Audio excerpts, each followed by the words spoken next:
నమస్తే, నేను రోజా. మానవ చరిత్రలో మరుగున పడిన చీకటి కోణాలు, విజ్ఞాన ప్రపంచంలో సామాన్యుడికి చేరని విజ్ఞాన వీచికలకు వేదిక ఈ మిస్టరీస్ హిస్టరీస్. మానవ లోకాన్ని ఉద్ధరించడానికి విశ్వవ్యాపకుడైన విష్ణువే కృష్ణుడిగా పుట్టడానికి కారణమేంటి? అది స్థూల దృష్టికి అర్థం కాని ఒక దివ్య రహస్యం. ఎవరి చేత ఈ సృష్టి నడుస్తుందో, ఎవరి వలన సృష్టి నియంత్రణ సాధ్యమవుతుందో ఆ దివ్య పురుషుడి రాకపోకలు రెండింటి ముందు వింతలు సంభవిస్తాయి. దానికి చిహ్నాలే శ్రీకృష్ణుడి జీవితంలో జరిగిన అనేక సంఘటనలు. ఆ జగన్నాటక సూత్రధారి శ్రీకృష్ణుడు పుట్టినప్పుడు కుంభవృష్టి కురిసింది, నదులు సముద్రాలు ఉప్పొంగాయి. అదేవిధంగా శ్రీకృష్ణుడు అవతారం చాలించాక సముద్రం ద్వారకను అమాంతం కబళించింది. ఇవి రెండే కాదు, జగద్గురువు శ్రీకృష్ణుడి లీలా విశేషాలు ఎన్నో భారత భాగవతాల్లో స్పష్టంగా కనిపిస్తాయి. శ్రీకృష్ణుడి వైభవం, ద్వారకా నగర విశిష్టత ఒక ఎత్తైతే, ద్వారకా మరో దిశగా వేల ఏళ్ల నాటి కంబాట్ నాగరికత పురావస్తు సర్వే వారిని ఆశ్చర్యానికి లోను చేసింది. ఈ నేపథ్యంలో ద్వారకా వర్సెస్ కంబాట్ నగరాల మిస్టరీని నేటి మిస్టరీస్ హిస్టరీస్లో చూద్దాం.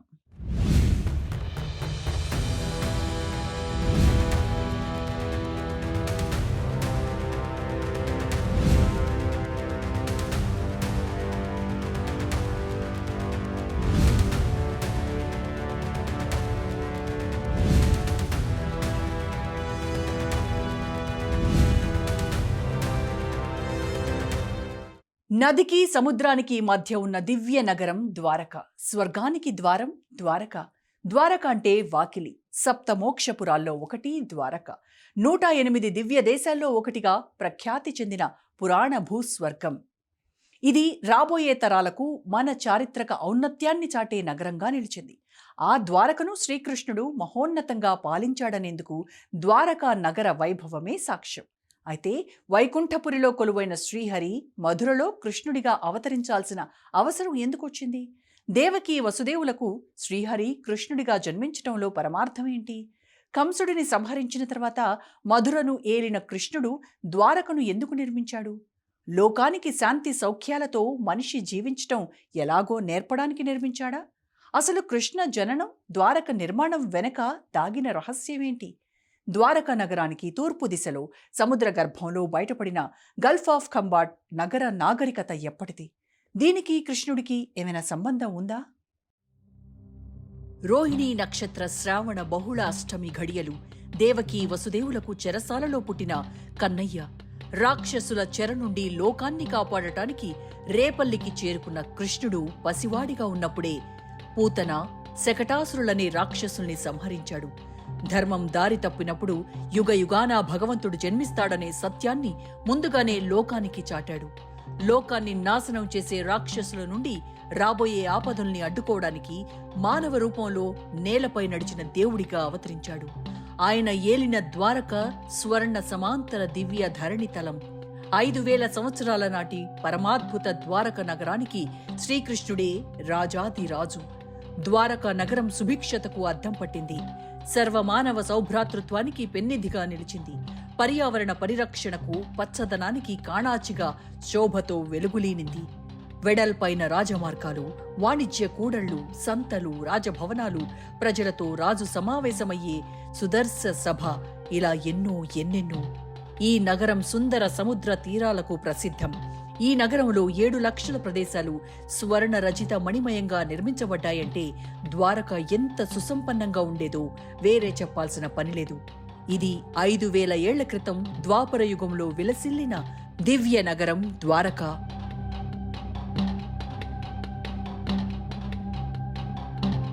ఉవ్వెత్తున ఎగిసిపడే అలల సముదాయంలో ద్వారకను నిర్మించటం అంటే భూగర్భ శాస్త్రం పట్ల ఆనాటికే ఎంతో అవగాహన ఉండి ఉండాలి. నేటి శాస్త్ర సాంకేతిక పరిజ్ఞానంతో పోల్చుకుంటే ద్వారక సీటెక్ కన్స్ట్రక్షన్ ఒక అద్భుతమేనని మన ఇంజనీర్లు చెబుతున్నారు. ద్వారక నగరం 192 కిలోమీటర్ల పొడవు, అంతే వెడల్పుతో 36,864 చదరపు కిలోమీటర్ల విస్తీర్ణంతో బారులు తీరిన వీధుల వెంట మహాసౌధాలు, మాటల్లో వర్ణించలేని ఒక అద్వితీయ నగరం ద్వారక. క్రీస్తు పూర్వం 5000 సంవత్సరాల నాటి లెజెండ్ సిటీ. ప్రపంచం పసిగుడ్డుగా ఉన్నప్పుడే మన దేశం విజ్ఞాన వృక్ష రాజంగా ఎదిగిందనటానికి ద్వారక నగరం ప్రత్యక్ష సాక్ష్యం. ఈ నగరాన్ని గుర్తించిన ఆస్ట్రోనాట్ సైంటిస్టులు ఆశ్చర్యపోయారు. 1940లో లభించిన ఏలియన్ టెక్నాలజీని మించిన సాంకేతిక నైపుణ్యం ఈ నగరంలో కనిపించిందన్నారు శాస్త్రవేత్తలు.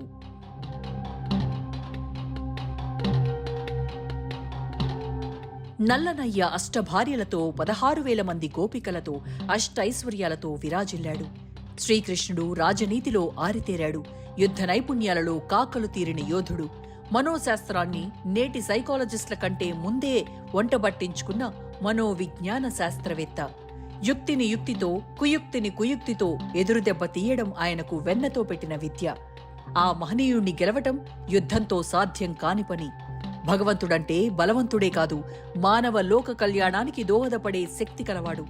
ఆ శక్తిని దుష్ట శిక్షణకు, శిష్ట రక్షణకు ఉపయోగించి లోక కళ్యాణం చేసి పరమోత్కృష్టమైన పరమార్గాన్ని చాటిన పరమాత్మ. నిజం కూడా అబద్ధం సాయం కోరాల్సొస్తే అది అధర్మ ప్రక్షాళన కోసం జగన్నాటక సూత్రధారుడు ఆడిన ఒక నాటకమేనంటారు పండితులు.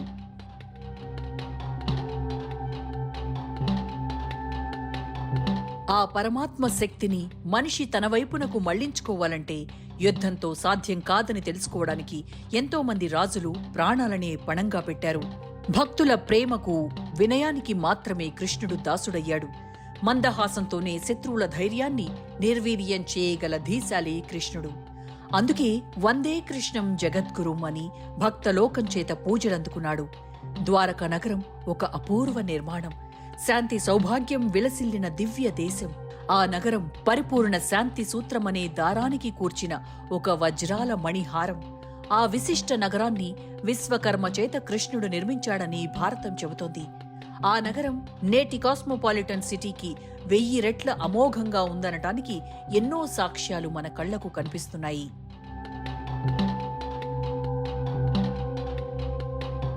ద్వారకలో శ్రీకృష్ణుడి 16,108 మంది భార్యలకు ప్రత్యేక మందిరాలు నిర్మించబడ్డాయి. ఇవే కాక నగరంలో సుందర సరస్సులు, అన్ని కాలాల్లో రంగురంగుల పుష్పాలతో వర్ణమయ శోభితంగా శోభిల్లే ఉద్యానవనాలు ఉండేవి.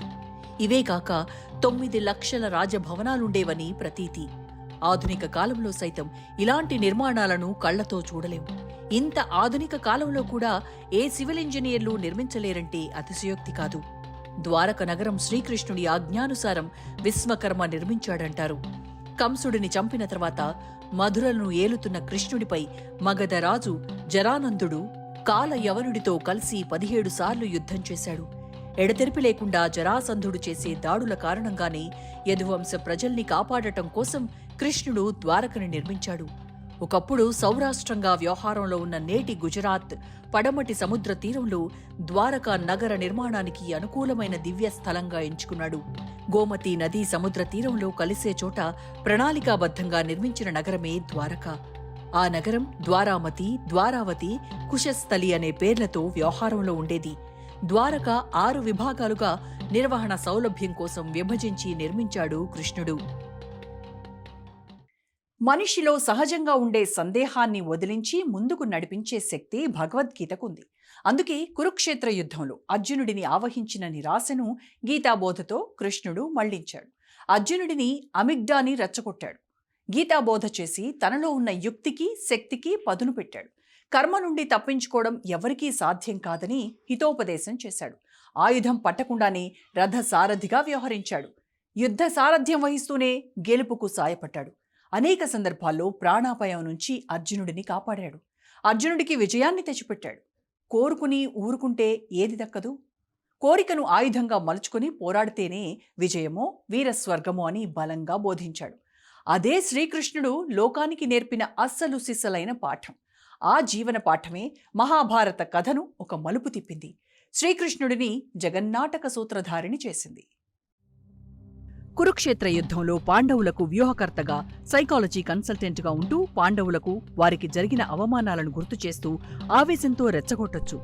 కానీ ఏ పోరాటమైనా ద్వేషంతో మాత్రమే చేస్తే రాజ్యస్థాపనతో పాటు తర్వాత తరాలకు అంతగా మేలు జరగదు.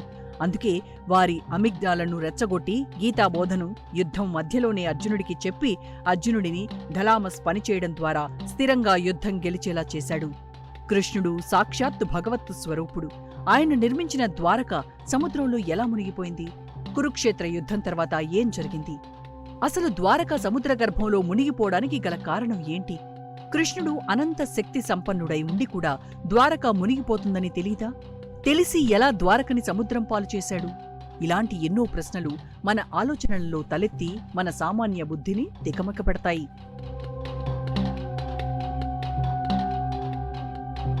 కురుక్షేత్ర యుద్ధం జరిగిన తర్వాత గాంధారి, మునులు శాప ప్రభావం వలన యదువంశంలో ముసలం పుట్టి వాళ్లలో వాళ్లే కొట్టుకుని నాశనమయ్యారు.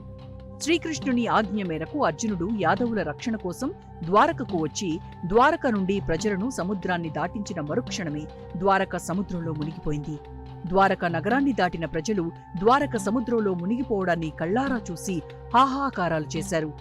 ఈ విషయాన్ని అర్జునుడు హస్తినాపురంలో వర్ణిస్తూ ప్రకృతి ద్వారక నగరాన్ని తనలో ఇముడ్చుకుంది. సముద్రం నగరంలో ప్రవేశించి ద్వారక నగర సుందరమైన వీధుల్లో ప్రవహించి మెల్లగా నగరాన్ని జలరాకాసి ముంచేసింది. అందమైన భవనాలు ఒకటి తర్వాత ఒకటి మునగడం నేను కళ్లారా చూశాను. అక్కడ అంతా మునిగిపోయి నగరం ఉన్న ఛాయలేమీ కనిపించటం లేదు. ఇక ద్వారక ఒక జ్ఞాపకం మాత్రమే అన్నాడు అర్జునుడు. ఇలా ద్వారకా నగరం సముద్రంలో కలిసిపోయిన తర్వాత ద్వాపరయుగం అంతమై కలిపురుషుడు లోకంలో ప్రవేశించి కలియుగానికి నాంది పలికాడు.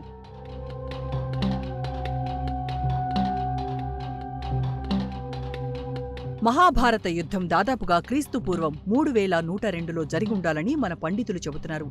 ఇదే కలియుగారంభకాలం క్రీస్తుపూర్వం 4వ శతాబ్దిలో చాణక్యుడు శ్రీకృష్ణ జన్మ వృత్తాంతాన్ని ప్రస్తావించాడు. క్రీస్తుపూర్వం 4వ శతాబ్దిలో చంద్రగుప్త మౌర్యుని ఆస్థానానికి గ్రీకు రాయబారిగా వచ్చిన మెగస్తనీస్ ప్రకారం మధురవాసులైన యాదవులు కృష్ణుణ్ణి పూజించారని పేర్కొన్నాడు. ఆయన హెరకులిస్సుకిచ్చిన వర్ణనను బట్టి కృష్ణుడినే గ్రీకులు అలా పిలుచుకునేవారని ఒక విశ్లేషణ చెబుతోంది. పురావస్తు శాఖ నిర్వహించిన అనేక త్రవ్వకాలలో ఇంకొన్ని ఆధారాలు దొరికాయి. మహాభారత పరిశోధనలో ఒక సరికొత్త మలుపు కాంబాట్. ఇటీవలే 2002లో జలగర్భంలోని చాలా లోతుల్లో కనుక్కోవడం జరిగింది. ఈ కాంబాట్ అనే పట్టణం కనీసం 9000 సంవత్సరాల కన్నా పాతది. అది 30,000 సంవత్సరాల కాలం నాటిది కూడా అయ్యుండొచ్చు. ఇటీవలే సోనోగ్రఫీ టెస్టింగ్ ద్వారా ఆ విషయాన్ని కనుగొన్నారు. ఋగ్వేదంలో అనేక చోట్ల సముద్రయానం గురించి చెప్పబడి ఉందని ప్రఖ్యాత చరిత్రకారుడు ఆర్సి మజుందార్ చెప్పారు. ఆయన ప్రకారం సింధు, సరస్వతి ప్రాంతవాసులు పశ్చిమ దేశాలతో నౌకాయానం ద్వారా పరస్పర వ్యాపార సంబంధాలు ఏర్పరచుకున్నారని తెలుస్తోంది. ద్వారకలోని రేవు, అదేవిధంగా కంబాట్లోని ఈ రేవు పట్టణాలు ఇదే సత్యాన్ని రుజువు చేస్తున్నాయి. ఇది మన నాగరికత సనాతనత్వాన్ని నిరూపిస్తోంది.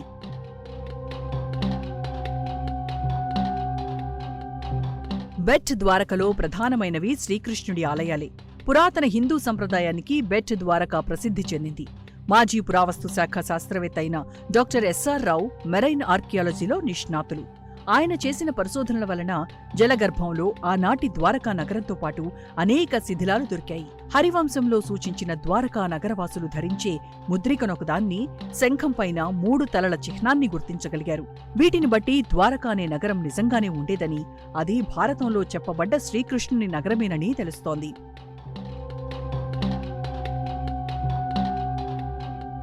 డాక్టర్ ఎస్ఆర్ రావు ద్వారకాధీశుడి ఆలయం దగ్గర జరిపిన తవ్వకాల్లో 15, 12, 9వ శతాబ్దాల నాటి ఆలయాలు బయటపడ్డాయి. అలా ఆ మందిరాల క్రింద 9.5 మీటర్లు త్రవ్వుకుంటూ పోగా అక్కడ 2 శిథిల నగరాలు కనిపించాయి. అక్కడ దొరికిన పింగాణీల వంటివే మళ్లీ మన హస్తినాపురంలో కూడా దొరికాయి.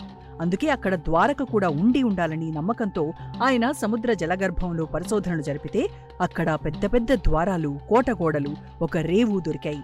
వాటిని బట్టి అవి మహాభారత కాలానివేనని నిర్ధారించడం జరిగింది. వాటితో పాటుగా కంచు, ఇనుప పరికరాలు, రాతి లంగరులు, శంఖుముద్రలు దొరకటంతో ద్వారక నాగరికతకు, హరప్పా నాగరికతకు మధ్యన ఒక లంకెను కూడా చూపించాయి.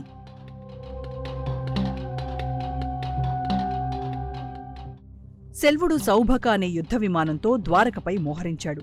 ద్వారకా నగరం మీద ఏలియన్ టెక్నాలజీని ఉపయోగించి లేజర్ కిరణాలతో ద్వారక నగరాన్ని పూర్తిగా ధ్వంసం చేశాడు. ఆకాశంలో ఎగిరే పళ్ళాలలాంటి వ్యోమ నౌకలతో ఒకేసారి అనేక చోట్ల దాడి చేస్తూ మాయమవుతూ తిరిగాడు. అయినా కృష్ణుడు తన దగ్గరున్న అత్యంత ప్రమాదకరమైన, వినాశకరమైన ఆయుధాన్ని వాడకుండానే గెలవాలని నిశ్చయించుకున్నాడు. శల్వుడు వాడిన ఆయుధాలు సముద్రం పొంగేలా చేశాయి. అప్పుడు కృష్ణుడు మెరిసే గుర్రపు రథంపై యుద్ధరంగంలోకి దిగాడు. శల్వుడు అతని శక్తులతో ఆకాశం నుండి గ్రహశకలాలు కృష్ణుడి మీద పడేలా చేశాడు. కృష్ణుడు చివరకు తన సుదర్శన చక్రంతో శల్వుడిని సంహరించాడు. చివర్లో కళ్ల ముందే అన్న బలరాముడు శరీరాన్ని విడిచాడు. కళ్ల ముందే బంధువులు, మిత్రులు, కుమారులు, మనవళ్లందరూ కొట్టుకు చస్తున్నారు. తప్పదు. కొన్ని పరిణామాలను ఆపలేనప్పుడు, తప్పనిసరి అయినప్పుడు ఆందోళన పడటం కంటే చూస్తూ ఉండటం తప్ప మరేం చేయలేం అని అర్జునుడికి చెప్పిన సూత్రాన్ని కృష్ణుడు అనుసరించాల్సి వచ్చింది.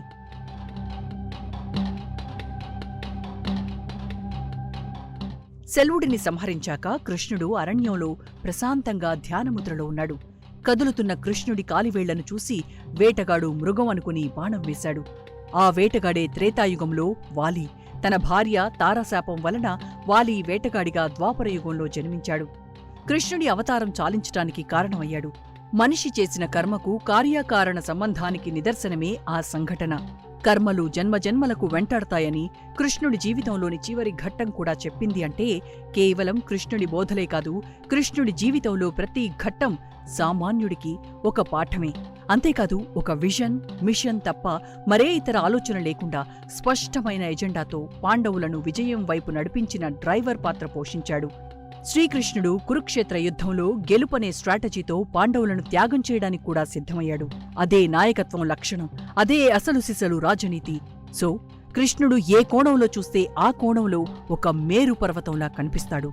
అందుకే కృష్ణుడు జగద్గురువయ్యాడు. ద్వాపరయుగంలో ఈ భూమిపై జీవించిన మనిషిగా గుర్తిస్తే ఆయన కేవలం ద్వారకను పాలించిన రాజుగానే మిగిలిపోతాడు. ఏ సందర్భంలో ఎలా మనిషి స్పందించాలో తెలిపిన ఇంటెలిజెన్స్ కోషన్సీ గల శక్తివంతుడిగా గుర్తుండిపోతాడు. ఎమోషనల్ కోషన్సీని కెరియర్, టైమ్ అండ్ రిలేషన్ మేనేజ్మెంట్లను చేసే విధానంగా కృష్ణుడి లీలల్ని మనం అర్థం చేసుకుంటే నాయకుడిగా నిలిచిపోతాడు. కానీ దేవుడిగా శాశ్వత కీర్తి పొందాలంటే దుష్ట శిక్షణ చేయాల్సిందే. అదే కృష్ణుడు చేసిన ప్రకృతి యజ్ఞం. మనం చేయాల్సిన పనులను మనం పూర్తి చేశాక మన తర్వాత జీవరాశి ఆలోచనలకు, మనుగడకు చోటిచ్చి మన పాత్రను తెర వెనక్కు తీసుకువెళ్లాల్సిందే. కృష్ణుడు చేసింది అదే. అందుకే శ్రీకృష్ణుడు జగద్గురువుగా పూజలందుకుంటున్నాడు. వచ్చే వారం మరో అంశంతో మిస్టరీస్ హిస్టరీస్లో కలుద్దాం. Until then stay tuned to Raj news.